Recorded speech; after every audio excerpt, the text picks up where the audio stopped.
Que não direi, que direi, que não direi. Provas não fazeis como provençal. Oi, sejam bem-vindos ao podcast de Camões a Clarice. Eu sou a Isamara e hoje nós vamos conversar sobre as cantigas de escárnio e de maldizer. Se você não sabe o que é cantiga de escárnio, então eu vou te contar, tá? É uma sátira indireta. Às vezes ela é sutil, irônica, sarcástica, evitando até muitas vezes citar o nome da pessoa que está sendo zombada. Por exemplo, aqui nós temos um trecho que é de Pero da Ponte. De um certo cavaleiro sei eu, por caridade, que nos ajudaria a matar tal saudade. Deixai-me que vos diga em nome da verdade. Não é rei, nem é conde, mas outra potestade. Que não direi, que direi, que não direi. Então aqui nós temos um trecho de uma cantiga. Geralmente essas cantigas, elas tratam de aspectos específicos da vida na corte. Aí eles satirizam o comportamento social de algumas pessoas, que é justamente essas cantigas de escárnio e de maldizer. Vocês percebem que o texto lido, eles trazem esses aspectos que são referentes à vida na corte, certo? Por exemplo, o trecho que fala: deixai-me que vos diga em nome da verdade, não é rei nem é conde, mas outra potestade. No caso, o significado de potestade significa os anjos da sexta hierarquia, né? Ou seja, aqueles que não direi, que não direi, que não direi. Então, aqui ele não está especificando quem é. Ele diz que não é rei, diz que não é conde, diz que é outra potestade, mas também não fala o que é. No caso, ele está ironizando, né? Outra coisa, está sendo irônico, sarcástico. E nós temos as cantigas de maldizer. Vocês sabem o que são cantigas de maldizer?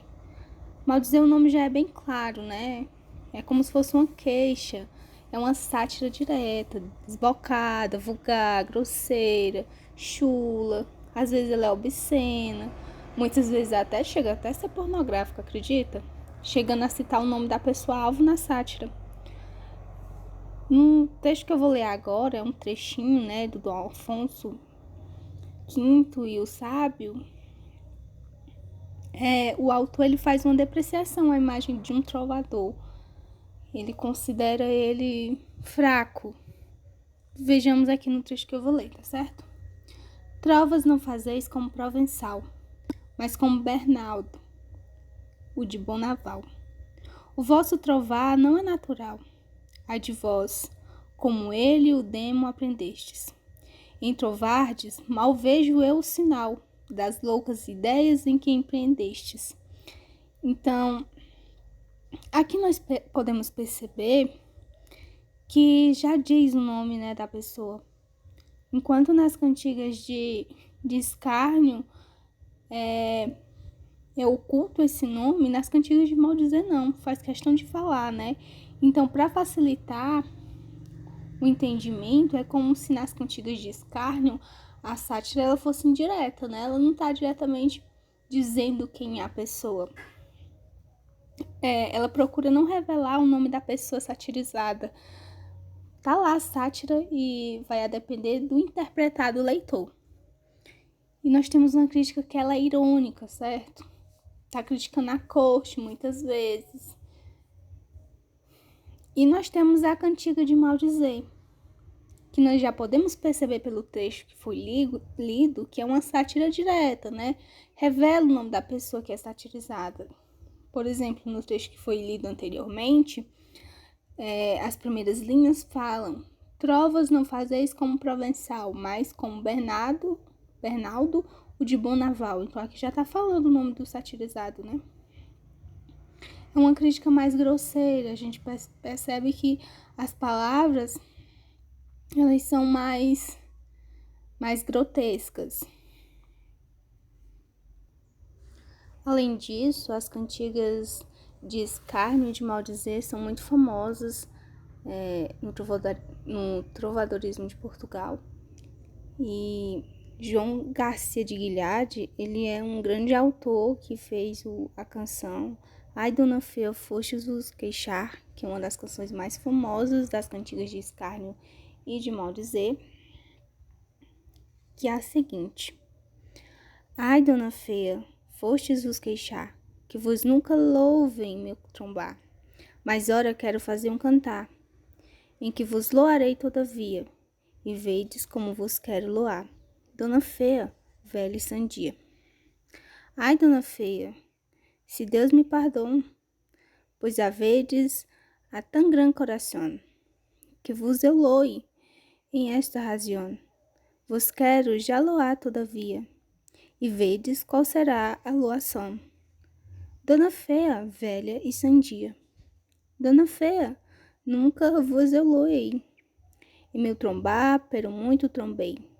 Mas ora já um bom cantar farei, em que vos loarei todavia, e direi-vos como vos loarei, Dona Feia, velha e sandia.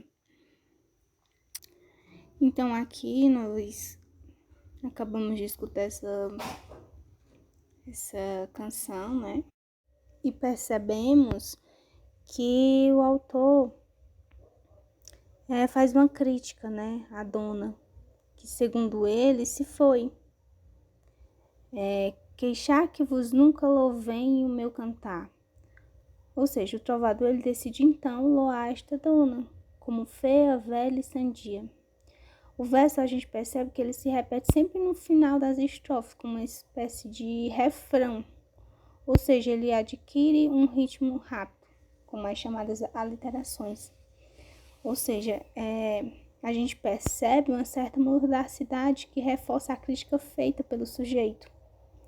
Essas três características negativas, que é a feia, velha e a sandia, que são atribuídas à dona, possuem uma grande importância, porque o número, eu não sei se vocês sabem, mas o número 3 é o símbolo da perfeição, da totalidade. Ou seja, a dona, ela é um exemplo controverso, né, dessa perfeição, nas categorias de feia, velha e sandia. Ou seja, ela é um exemplo dessa perfeição nessas categorias ruins. Ou seja, né, essa cantiga dessa dona feia é uma canção envenenada, né? Porque não tem nenhum elogio à pessoa, né? A sua pessoa, a pessoa que se refere à dona feia. Estão presentes na nossa atualidade. Você parando para pensar agora, você saberia me dizer um exemplo de música atual que está presente nisso, no escárnio, que tem um escárnio nessa música? Não? Ou sim? Bom, sim, você é muito esperto, tá?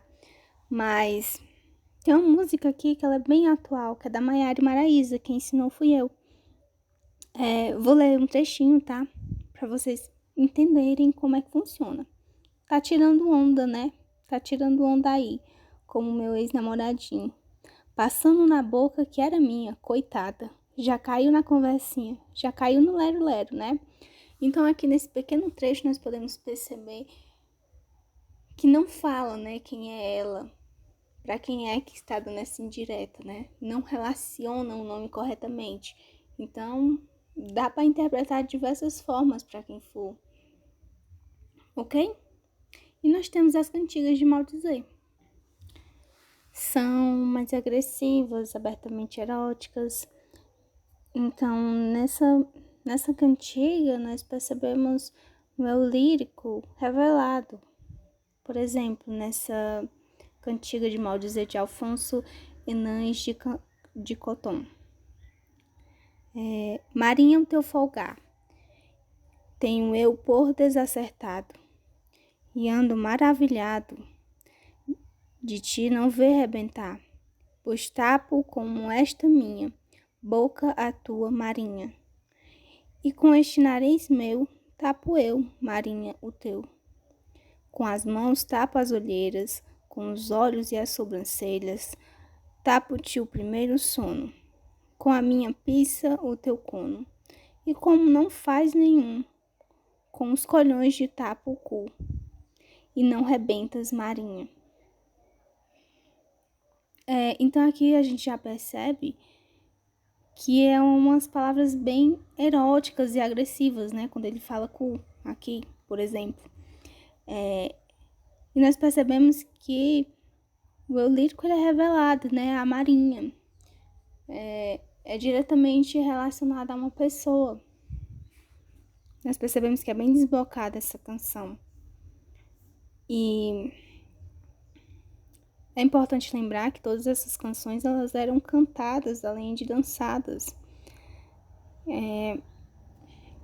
Elas eram totalmente musicalizadas, né? Então, o meu falar aqui, ela não, com certeza não expressa a musicalidade que essa cantiga tem. Geralmente eram cantados por cancioneiros, né? O que é muito mais interessante. Assim como as cantigas de escárnio, hoje em dia nós temos muitas cantigas de maldizer que são brasileiríssimas, que fazem totalmente parte da nossa realidade. E uma delas é a Renata, do Latino. Vou colocar só um trechinho para caso você não conheça, mas eu acredito que todo mundo já ouviu essa música, tá? Mas é importante para que a gente possa relacionar essas músicas no nosso dia a dia também. Saber que elas estão presentes, apesar de ser da literatura portuguesa, ela também traz vestígios para cá. É importante, como uma coisa que aconteceu lá em outro país também veio para cá. Claro que com as suas alterações, mas que se faz presente aqui no nosso país. Sensatez,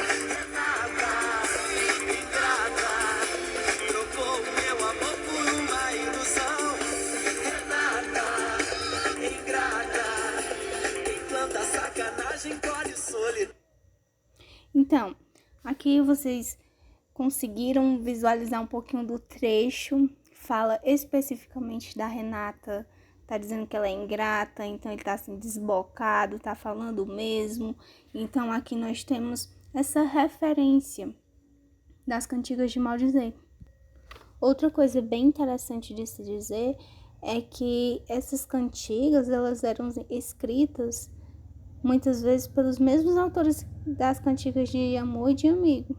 Ou seja, eles revelavam um terceiro eu lírico, né? Que era um eu lírico que se aproximava da vida das camadas sociais mais populares, que tinham problemas mais populares.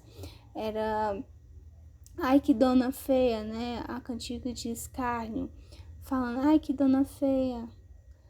É uma referência, não que o povo das camadas mais populares sejam feios, mas era uma coisa típica de se dizer naquela época, que eles não eram perfeitos.